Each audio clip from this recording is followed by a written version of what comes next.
Bismillahirrahmanirrahim. Our next topic is the levels of organization, cellular organization, frog and mustard plant. Frog and mustard plant practical point of view से बहुत important है. Finals में इसका practical perform भी करवाया जाता है और इसके अलावा वाइवा के लिहाज से भी very important. So let's start. The levels of organisation. क्या डिफरेंट लेवल्स हैं? सब डिफरेंट लेवल्स को हम वन बाय वन स्टडी करेंगे. सबसे पहले आ जाता है सब एटॉमिक एंड एटॉमिक लेवल.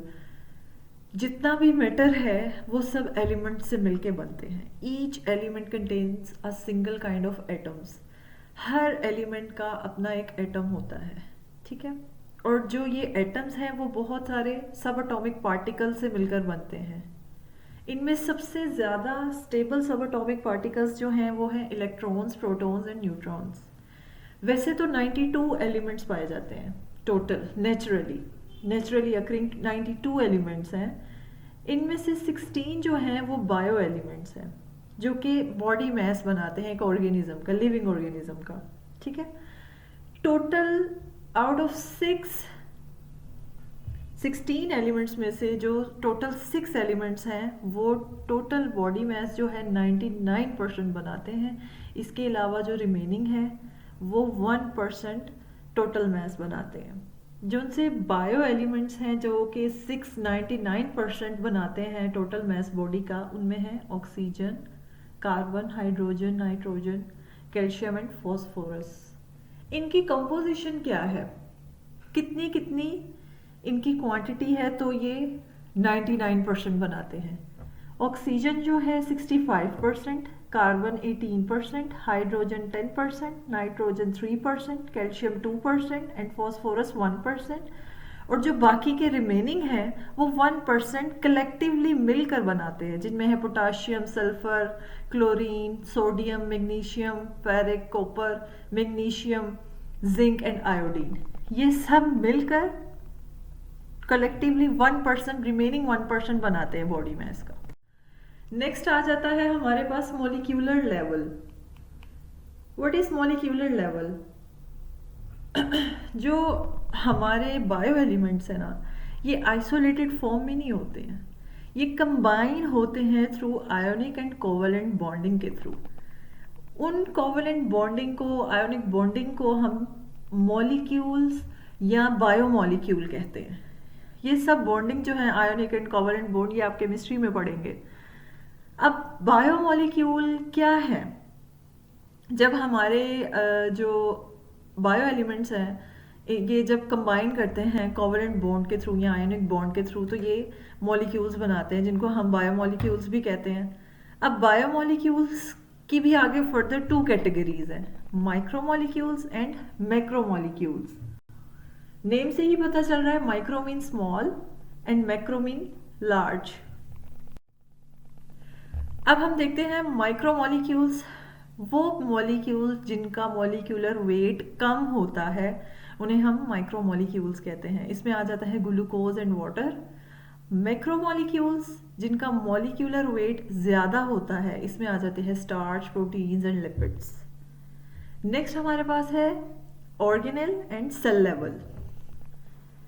ये आपने इसको सीक्वेंस वाइज ही करना है. नेक्स्ट थर्ड पॉइंट है हमारे पास ऑर्गेनेल एंड सेल लेवल.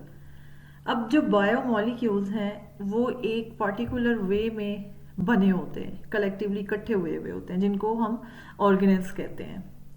अब ऑर्गेनेल्स बेसिकली जो हैं वो सब सेलुलर स्ट्रक्चर्स हैं. और जब सब सेलुलर स्ट्रक्चर्स, ये जो ऑर्गेनेल्स हैं, सब मिल जाते हैं, इकट्ठे असेंबल हो जाते हैं, तो यूनिट्स ऑफ लाइफ बनते हैं जिन्हें हम सेल्स कहते हैं. This is very important question. ये आपके आगे फर्दर लाइफ में काफ़ी जगहों पर पूछा जाता है, what is the structural and functional unit of life. So the answer is cells. Next हमारे पास आ जाते हैं टिश्यू लेवल. टिश्यू लेवल क्या है? टिश्यू हमेशा मल्टी सेलुलर ऑर्गेनिजम्स के अंदर पाए जाएंगे, ठीक है. टिश्यूज बनते ही तब हैं जब डिफरेंट सेल्स, मल्टी सेल्स इकट्ठे हों, ठीक है. सिमिलर सेल्स जो हैं उनका फंक्शन भी सिमिलर ही होगा. और जो सेल्स हैं एक टिश्यू बनाने के लिए, जो एक डिफरेंट सेल्स हैं मिलियंस ट्रिलियन सेल्स हैं, उन सब का फंक्शन सेम होगा तो एक टिश्यू बनेगा। ठीक है, नेक्स्ट हमारे पास आ जाता है अब डिफरेंट जो से सेल्स हैं उनके फंक्शंस भी डिफरेंट हैं। फॉर एग्जांपल हमारे अगर एनिमल्स की बात की जाए, एनिमल्स की और प्लांट्स की बात की जाए, प्लांट्स के अंदर एपिडर्मल टिश्यूज़, ग्राउंड टिश्यूज़, अगर एनिमल्स की बात की जाए तो वो हैं nervous tissues, muscular tissues. Next हमारे पास आ जाता है organ and organ system level. Tissues के बाद ऑब्वियसली ऑर्गन बनता है। ठीक है, मल्टी सेलुलर ऑर्गेनिजम्स के अंदर वन टाइप ऑफ टिश्यू होगा जिसके जो फंक्शंस हैं वो एक साथ मिलकर कर रहे होते हैं और वो जो यूनिट कहलाता है वो ऑर्गन होता है हमारा। ठीक है, अब ऑर्गन क्या है? हर एक ऑर्गन का स्पेसिफिक फंक्शन है। फॉर एग्जांपल अगर हम स्टमक की बात करते हैं, स्टमक क्या करता है? हमारी प्रोटीन को डाइजेस्ट करता है और फूड को स्टोर करता है। ठीक है, अब two major types of tissues होते हैं इसके अंदर और हमारे इस ऑर्गन के अंदर, स्टमक के अंदर। कौन कौन से? एपिथेलियल, जिनको हम ग्लैंडुलर टिश्यूज भी कहते हैं, ये गैस्ट्रिक जूस की सिक्रीशन करवाते हैं ताकि हमारी प्रोटीन की डाइजेशन हो सके। ठीक है, इसके अलावा मस्कुलर टिश्यूज भी पाए जाते हैं। मस्कुलर टिश्यूज नेम से ही पता चल रहा है वो कॉन्ट्रेक्शंस करते हैं स्टमक वॉल्स की ताकि फूड की ग्राइंडिंग हो सके और उसको आगे मूव करवाया जा सके। ठीक है, ये हो गया ऑर्गन का काम। अब जो नेक्स्ट लेवल ऑफ ऑर्गेनाइजेशन है ना वो है organ system level. Organ system level क्या होता है? ये भी ऑब्वियसली मल्टी सेलुलर ऑर्गेनिजम्स की बात हो रही है। ऑर्गन सिस्टम जो लेवल है ना, अब एक हमारा स्टमक वर्किंग कर रहा है, उसके साथ हमारे बाकी ऑर्गन्स भी रिलेट करते हैं, तो ये एक ऑर्गन सिस्टम लेवल कहलाता है जिसे हम कहते हैं डाइजेस्टिव सिस्टम। अब बाकी के ऑर्गन्स क्या हैं? ओरल कैविटी, स्टमक आ गया, small intestine and large intestine, liver and pancreas. जब ये सब कलेक्टिवली ऑर्गन्स मिलते हैं तो एक सिस्टम बनता है, डाइजेस्टिव सिस्टम बनता है जिसे हम कहते हैं ऑर्गन सिस्टम लेवल। तो जब ये सब कलेक्टिवली काम करते हैं तो ये हमारा क्या कहलाता है? ऑर्गन सिस्टम लेवल कहलाता है। क्योंकि हम खुराक जब खाएंगे ओरल कैविटी में एंटर होती है, फिर उसके बाद वो स्टमक में जाती है, उसकी स्टोरेज होती है, प्रोटीन की डाइजेशन होती है, देन वो स्मॉल इंटेस्टाइन, लार्ज इंटेस्टाइन, ये सारे ऑर्गन्स रोल प्ले कर रहे होते हैं। तो ये हो गया हमारा ऑर्गन सिस्टम लेवल। नेक्स्ट हमारे पास है इंडिविजुअल लेवल। एक इंडिविजुअल, हमारे जो डिफरेंट ऑर्गन्स हैं वो एक दूसरे के साथ कोऑर्डिनेट कर रहे होते हैं। हमारा जो ऑर्गन सिस्टम है वो एक दूसरे के साथ कोऑर्डिनेट कर रहा होता है। फॉर एग्जांपल एक पर्सन है, हार्ड एक्सरसाइज की है, सिर्फ और सिर्फ रेस्पिरेशन रेट इंक्रीज नहीं होगा, उसके साथ साथ हार्ट बीट भी ऑब्वियसली इंक्रीज करेगी। तो ये क्या हो गया? ये एक इंडिविजुअल लेवल हो गया क्योंकि सारे ऑर्गन सिस्टम से एक दूसरे के साथ कोऑर्डिनेट कर रहे हैं, एक्सरसाइज की है, बॉडी की मूवमेंट हुई है, सिर्फ रेस्पिरेशन, सिर्फ हमारी सांस नहीं तेज हुई, हमारी हार्ट बीट भी तेज हुई है। तो ये आ गया इंडिविजुअल लेवल। नेक्स्ट है पॉपुलेशन लेवल। पॉपुलेशन लेवल क्या है कि एक इंट्रैक्शंस हैं ये कि फॉर एग्जांपल पाकिस्तान के अंदर इतनी आबादी है, इतने लोग रहते हैं इस पूरे कंट्री के अंदर, वो हमारा पॉपुलेशन लेवल कहलाता है। नेक्स्ट है eighth, community level. What is community level? कि एक जगह पर, एक एरिया में डिफरेंट पॉपुलेशंस जब रह रही हूँ तो वो हमारा क्या कहलाता है? Community level. इसकी एक बड़ी अच्छी एग्जांपल है फॉरेस्ट, जंगल। जंगल में आप देखते हैं डिफरेंट वैरायटी ऑफ प्लांट्स हैं, माइक्रो ऑर्गेनिजम्स हैं, फंजाई हैं और डिफरेंट स्पीशीज हैं एनिमल्स की, तो वो एक कम्युनिटी है। ठीक है, नेक्स्ट आ जाता है हमारे पास बायोस्फीयर लेवल। बायोस्फीयर लेवल क्या होता है? हमारे जो उनसे लिविंग ऑर्गेनिजम्स हैं उनका इंट्रैक्शन नॉन लिविंग्स के साथ, ये सब चीज़ें जो एक ऑल इकोसिस्टम बनाती हैं मिलकर, जहाँ पर लिविंग ऑर्गेनिजम्स इंटरेक्ट करते हैं नॉन लिविंग कंपोनेंट्स के साथ एनवायरनमेंट के अंदर जो होते हैं, वो एक बायोस्फीयर लेवल कहलाता है। नेक्स्ट टॉपिक है सेलुलर ऑर्गेनाइजेशंस। अब जो ऑर्गेनिजम्स है ना, इनको 5 मेजर ग्रुप्स में डिवाइड किया जाता है: prokaryotes, protist, fungi, plants and animals.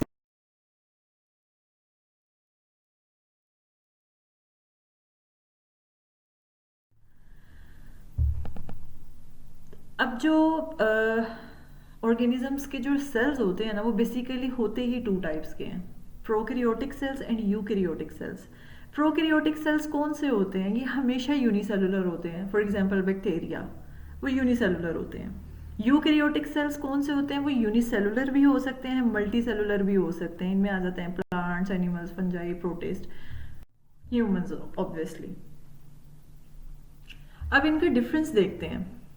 Prokaryotes and eukaryotes क्या होते हैं? प्रोकैरियोट्स उनका न्यूक्लियस नहीं होता, और यूकैरियोट्स में न्यूक्लियस होता है, मेम्ब्रेन जो होती है वो बाउंड होती है ऑर्गेनेल्स के साथ। Nucleoid region with free floating DNA, इसमें जो डीएनए है वो फ्री फ्लोट कर रहा होता है, ठीक है। और इसमें जो है यूकैरियोट्स में जो है जो डीएनए वो स्टोर होता है न्यूक्लियस के अंदर। Prokaryotes always unicellular, eukaryotes can be unicellular और मल्टी सेलुलर। वो यूनिसेलुलर भी हो सकते हैं, मल्टी सेलुलर भी हो सकते हैं। इसमें आ जाते हैं प्रोकैरियोट्स में bacteria and archaea. Archaea basically bacteria नहीं है, but a type, you can say just like bacteria. Next आ जाता है यूकैरियोट्स, उसमें आ जाते हैं plants, animals, fungi and protist. Prokaryotes का जो डायामीटर है वो 0.2 टू 2.0 माइक्रोमीटर होता है, और यूकैरियोट्स का डायामीटर 10 टू 100 माइक्रोमीटर होता है।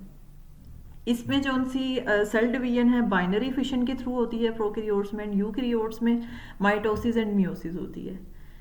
और इसमें जो रिप्रोडक्शन है वो एसेक्सुअल है प्रोकैरियोट्स में, यूकैरियोट्स में सेक्सुअल रिप्रोडक्शन है।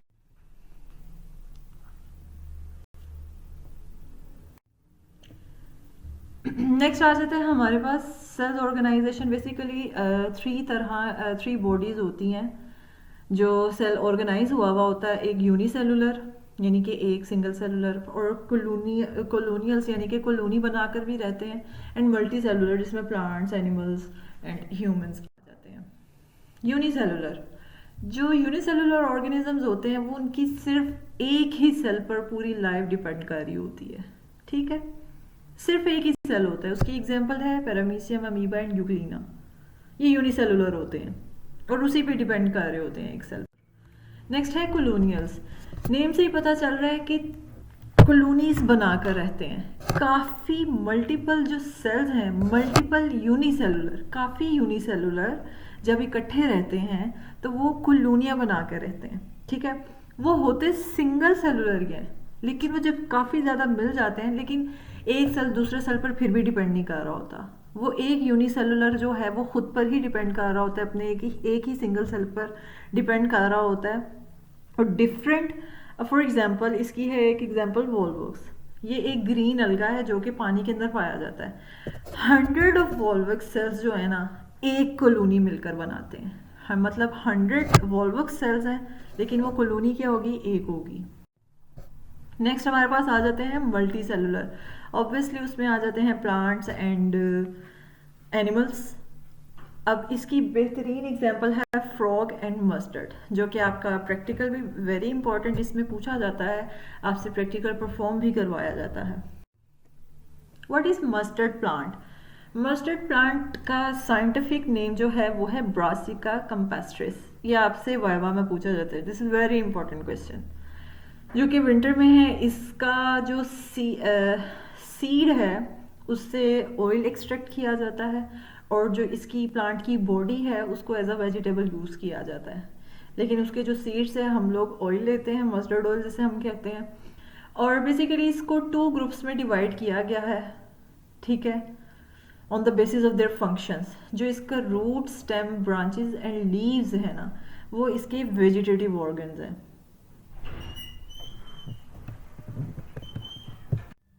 और जो फ्लावर्स हैं वो रिप्रोडक्शन में, सेक्सुअल रिप्रोडक्शन में रोल प्ले करते हैं और फ्रूट्स एंड सीड्स को प्रोड्यूस करवाते हैं। Frog, scientific name Rana tigrina. ये बहुत इंपॉर्टेंट है, ये भी आपसे वाइवा में पूछा जाता है, what is the scientific name of frog. ये एक मल्टी सेलुलर ऑर्गेनिज्म है जिसकी जो बॉडी है ऑर्गन सिस्टम पर डिपेंड कर रही होती है। इसके भी स्पेसिफिक टिश्यूज़ हैं, epithelial, glandular, muscular and nervous tissues. Last for important definitions. Molecule. A molecule is the smallest part of a compound that retains the properties of that compound.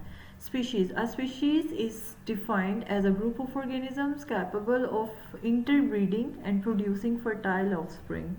Habitat means the area of the environment in which organisms live. So this is all about today. We will meet soon on the next chapter inshallah. Take care of yourself. Allah Hafiz.